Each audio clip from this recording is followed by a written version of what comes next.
I almost don't know what I'm going to say in this one.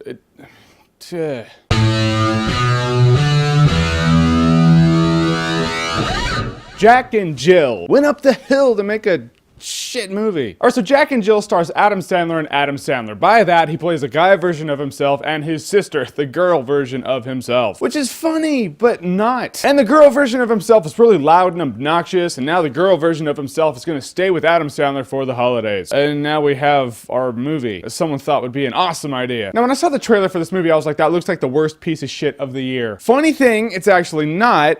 It's the worst piece of shit in at least 2 years. This movie never had me laughing ever. It had one chuckle. I was like, in one scene. That's it. Rest of it, not funny. Like, there's a scene, you've seen it in the trailer, they're all sitting around the table. It's Thanksgiving time, there's a lot of dialogue, and it's just not funny. Like, you ever go to an improv show and it's just not going so well? And it's almost embarrassing. You're like, I feel really bad for the people on stage right now. It's just nothing's landing, the audience isn't laughing. The more they don't laugh, the less funny it is. That was what the scene was like. It just kept going. You're like, dude, just stop talking. The one relatable character in the movie is actually at the Thanksgiving scene. It's the bum. They have this homeless guy sitting there for Thanksgiving because they want to be nice and whatnot. And at a point in this really embarrassingly unfunny scene, the homeless dude was like, all right, I'm gonna go because this is awkward. I was like, thank you, chairman, for the entire theater. You're the guy I relate to because you said what I want to say, and you're doing what I want to do. $50, it wasn't even the character. I'll bet you that was the actor. The actor was like, yeah, I'm going. This is embarrassing. And they were like, oh, that's perfect. We're gonna use it because no one will know the difference. Al Pacino's in the movie, which is kind of a funny concept. I always like it when actors play themselves in movies, like weird versions of themselves, and he does that in here. Is he the best part of the movie? Well, yeah, he is. But then again, a 5-year-old in the movie theater could have thrown a piece of shit at my head and it could have landed and I'd have been like,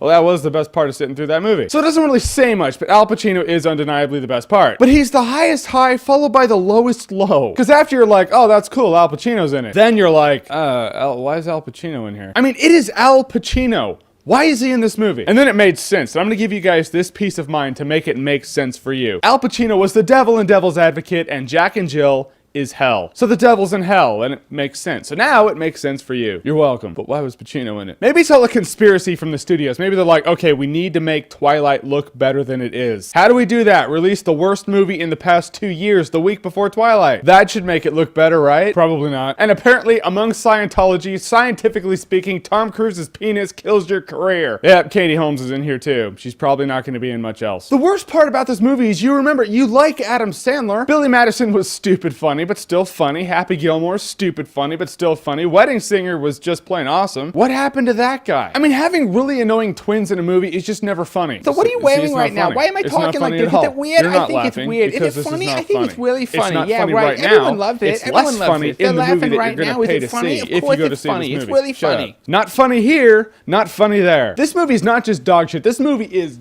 dog shit. One for each shitty role Adam Sandler plays in this movie. I got nothing. And yeah, I'm sure some people are going to be like, actually, this is not an objective review. That's not your job, Jeremy. Be objective. Oh, I'm objective. This is an objective review. Objectively speaking, Adam Sandler has a brain tumor. That's an objective fact. Because anybody getting sufficient oxygen to their brain would not have any part in Jack and Jill, objectively speaking. So let's celebrate what Adam Sandler apparently wants us to celebrate these days. What is your least favorite Adam Sandler movie? Comment below. Let me know. And as always, if you like what you've seen here and you want to see more, click right here to see more.